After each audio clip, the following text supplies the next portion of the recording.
हमारे जो 26,000 शिक्षक का जो नौकरी का जो लिया है उसी का हम लोग विरोध में आज बीजेपी का खिलाफ ये रैली प्रदर्शन हम लोग छात्र परिषद से निकाले हैं।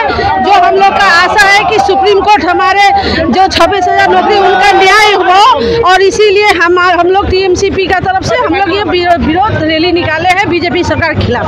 अच्छा, ये रैली कहाँ से शुरू हुई है और कहाँ तक जाएगी? ये कॉलेज से शुरू हुआ है, कॉलेज से शुरू गोपी मोहन होते हुए हम लोग मंगलाबार चौबत तक जाएंगे। अच्छा, आपको क्या लगता है इस रैली का कुछ अंजाम निकल के आएगा? हम लोग 26,000 टीचर लोग का साथ में, हम लोग का टीएमसी सरकार उनका साथ में हम लोग का आशा है और भरोसा भी है कि हम लोग का जो सुप्रीम कोर्ट है न्याय करेंगे। धन्यवाद। आपका परिचय? रीना साहब। কি নিয়ে আজকে প্রতিবাদ মিছিল ছিল? আজ আমাদের দলনেত্রী মমতা বন্দ্যোপাধ্যায় এবং আমাদের নেতা অভিষেক ব্যানার্জির নির্দেশে আজ গোটা রাজ্যব্যাপী রাজ্যের বিভিন্ন ব্লকে সব ব্লকে যুব তৃণমূল কংগ্রেস এবং তৃণমূল ছাত্র পরিষদের পক্ষ থেকে আজকের এই প্রতিবাদ মিছিলের আয়োজন করা হয়েছে।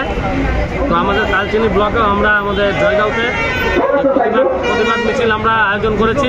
আমাদের আজকে এই প্রতিবাদ মিছিলের উদ্দেশ্য বাম এবং বিজেপির যৌথ চক্রান্তে যে 26,000 শিক্ষক তাদের চাকরি আনা হয়েছে, তাদের পাশে তৃণমূল কংগ্রেসের নেত্রী মমতা বন্দ্যোপাধ্যায় আছে এবং আমরা তৃণমূল কংগ্রেসের সকল সৈনিক তাদের পাশে আসি।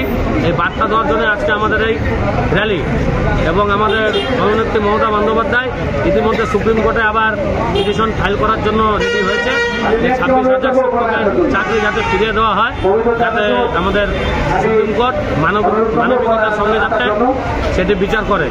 আজকে আমাদের এই মিছিলে আমাদের কালচিনি ব্লক তৃণমূল কংগ্রেসের ব্লক সভাপতি, আমাদের যুব তৃণমূল কংগ্রেসের ব্লক সভাপতি, আমাদের সকল শাখা সংগঠনের ব্লক সভাপতি সহ আমাদের দলসিংপাড়া জয়গাঁওয়ের সকল অঞ্চল নেতৃত্ব সহ আমাদের আজকে এই মিছিলে উপস্থিত আছে। কতজন অংশগ্রহণ করেছিল?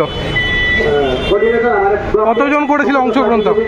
আজকে আমাদের এই মিছিলে প্রায় 500 থেকে 1000 ছাত্রছাত্রী এবং আমাদের যুব তৃণমূলের সদস্য আজকে আমাদের এই মিছিলে অংশগ্রহণ করেছে।